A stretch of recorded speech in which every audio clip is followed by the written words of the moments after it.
it's Emily Marie. I'm here to talk about the part two of my series. Right now, it's about my learning disability.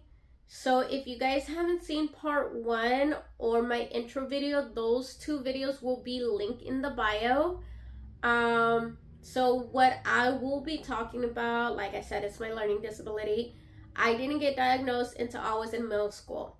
So, how all of this went is I always struggled in school from elementary till sixth grade. I knew something was wrong with me, but I didn't know exactly what it was. Now, as an adult, I want to get to know more about it. I want to learn more. And I don't take it as a discourage for me, not anymore. At first, I did. I did move a lot in elementary. I was living in LA, Palmdale, everywhere here in California. But then once I hit fourth grade, I came to the San Fernando Valley. I did go to a school, elementary school called Canterbury Elementary. Best school. I'm till this day. I know some people that went to the elementary, and I have good relationships with them. Then I went to a private school for my fifth grade. Did have teachers, a teacher bully me, and I did have students bully me. And it was because I couldn't process stuff right away. They made fun of me because I just couldn't accept what I had. So within time, once I hit sixth grade, they finally diagnosed me. I have a auditory disorder. I've been having auditory disorders since sixth grade. Then once I hit seventh grade, I had a teacher that I hope she's still here. Her name is Mrs. Bettner. I always had two English classes, and because of her, like I did tell her I always wanted to be in the entertainment business. I told her I wanted to be a reporter. She never had kids, and she made me feel like one of her kid, and she told me I could do anything. She was actually the one person that I looked up to as a writer, because she used to be a writer, or I'm hoping she still is. Um, she taught me so much, even having a learning disability, having two English classes. She never lost hope on me. And I really thank her so much, because I instantly did fall in love in writing. I did fall in love of learning English, even though, yes, English is my primary language, but I always struggled. I don't say the proper words, or I don't say the phrases correctly, but that's okay. It's just part of me, part of my learning disability, and I still overcame it. I felt like she was the one person that actually had hope for me. And once I left my middle school, I started going to high school. I was blessed to have these teacher aides to help me out and improve my English. I did try to figure out what it was, because I never knew what it was till now as an adult. I only knew that I just needed extra help in school.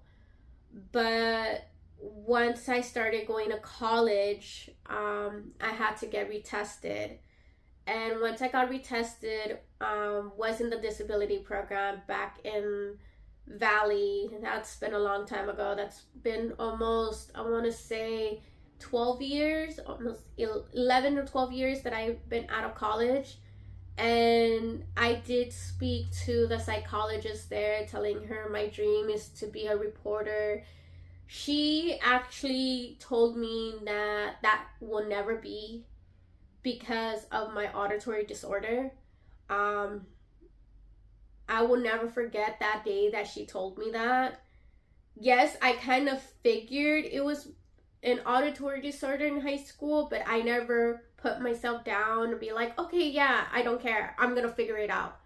But once I got tested as an adult, and an adult telling me that I couldn't do it did upset me, that I did give up my dream.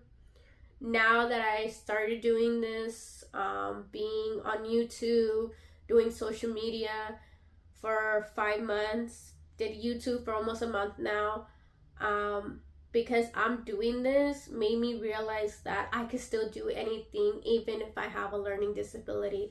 My learning disability does not define me, and it shouldn't define anybody. What a learning disability should be is that it will help you. It doesn't matter if it makes you feel like you are weak, because you're not. I realize that. I realize that my disability does not own me. I own myself. Yes, I'll be honest, I have conversations with friends, family, that I repeat stuff, but it's because that's what my disability is. I just don't remember what I'm talking about. Even if it was yesterday, I won't remember. It's just, that's how it is. But like I said, I don't let that get to me. I continue being who I am and continue succeeding my life as a content creator. And I grew up and realizing that this is not gonna stop me. This has helped so many people that have learning disabilities, people that have IEPs. IEP is an individual education program where students can't understand what's going on with them. And it's okay, you know, it's okay to have something that not everyone could have, and that's to be intelligent. You're intelligent in your own way, and that's the way I see myself. I'm intelligent in my own way, and me putting myself out there, putting myself, you know, being who I am, it's just me. This is what I love. This is what I want to do. I'm not shy anymore to be on camera, and I love being on camera. I love to dance. I love to sing. Just makes me the type of person that I'm myself. And if you guys like it, watch for part 3. I will see you guys, and please subscribe. Continuing to repost, comments. I do love my bad comments. I appreciate you guys for looking at my page. And chapter 3, series part 3. And I hope you guys have an amazing day.